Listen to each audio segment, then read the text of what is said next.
Rajinikanth, Nelson Dilipkumar கூட்டணியில் உருவாகிறது Jailer 2. இவர்கள் இணைந்த இந்த படத்தின் முதல் பாகம் மெகா பிளாக்பஸ்டர் ஆனது.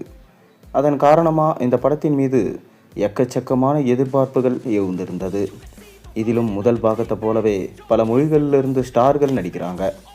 இந்நிலையில் அந்த படத்தின் ஷூட்டிங் ஸ்பாட்டில் எடுக்கப்பட்ட வீடியோக்கள் லீக் ஆகியிருப்பது, அது தொடர்பாக படக்குழு கடுமையான எச்சரிக்கையை விடுத்திருக்காங்க.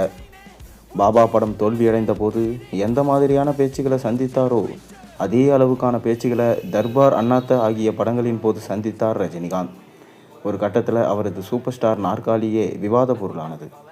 ஒரு பக்கம் விஜய் ரசிகர்களோ இனிமே விஜய் தான் சூப்பர் ஸ்டார் என்று கொக்கரித்தாங்க. மறுபுறம் திரை ஆர்வலர்களோ ரஜினியால் இனி எழவே முடியாது என கணிச்சாங்க. இப்படிப்பட்ட சூழலில் தான் நெல்சன் திலீப்குமார் இயக்கத்தில் ஜெயிலர் படத்தில் கமிட் ஆனார். ஏற்கனவே பீஸ்ட் படத்தை இயக்கி மோசமான நிலையில் இருந்த நெல்சனை நம்பி ரஜினி சென்றதையும் விமர்சித்தாங்க. ஆனால் அவரோ அதீத நம்பிக்கை வச்சு நடித்தார். படம் மெகா பிளாக்பஸ்டர் ஹிட்டானது. மற்ற நடிகர்களையும் சரியாக பயன்படுத்தி ஆச்சரியப்படுத்தியிருந்தார் இயக்குனர். படம் மெகா பிளாக்பஸ்டர் ஆகி விமர்சித்தவர்களின் வாய பதம் பார்த்தது. உலகம் முழுவதும் 700 கோடி ரூபாயை படம் வசூலித்ததாகவும் சன் பிக்சர்ஸ் நிறுவனம் அறிவித்தது. மேலும் ஜெயிலர் 2க்கான பணிகளையும் அப்போதே தொடங்கியது சன் பிக்சர்ஸ் நிறுவனம். ரஜினியும் இடையே வேட்டையன், கூலியை முடிச்சுவிட்டு ஜெயிலர் 2ல் இணைந்தார். படத்தின் ஷூட்டிங் கிட்டத்தட்ட முடிஞ்சுவிட்டது. இன்னும் சில நாட்கள் மட்டுமே இருப்பதா தெரிகிறது. இந்நிலையில் ஜனநாயகன் திரைப்படம் லீக்கான அதிர்ச்சியை அடங்காத நிலையில் ஜெயிலர் 2 படத்தின் ஷூட்டிங் ஸ்பாட்டில் எடுக்கப்பட்ட வீடியோவும் லீக் ஆயிருக்கு. அது குறித்து படக்குழு தரப்பில் எச்சரிக்கை விடுத்து அறிக்கை வெளியிட்டிருக்காங்க.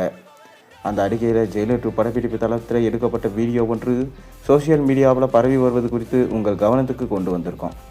எங்கள் ஆன்டி பைரசி குழு இந்த நிலைமையை தொடர்ந்து கண்காணித்துட்டு வருது.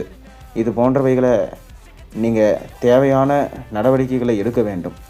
மேலும் இந்த வீடியோவை பகிர்பவர்கள் மீதும் அந்த சோஷியல் மீடியாவின் கணக்குகள் மீதும் சட்ட நடவடிக்கைகள் எடுக்கப்படும். மீடியா நண்பர்கள், ரசிகர்கள் இந்த வீடியோவை ஷேர் செய்யாமல் இருக்க கேட்டுக்கொள்கிறோம். இல்லையென்றால் உங்கள் சமூக வலைத்தள கணக்குகளும் முடக்கம் செய்யப்படும். அத்தகைய நடவடிக்கைகளுக்கு தயாரிப்பு நிறுவனம் பொறுப்பாகாது. உங்கள் புரிதலுக்கும் ஒத்துழைப்புக்கும் நன்றி என சொல்லியிருக்கார். இதுபோல தொடர்ந்து லீக் செய்வது தமிழ் சினிமாவுக்கு நல்லதல்ல.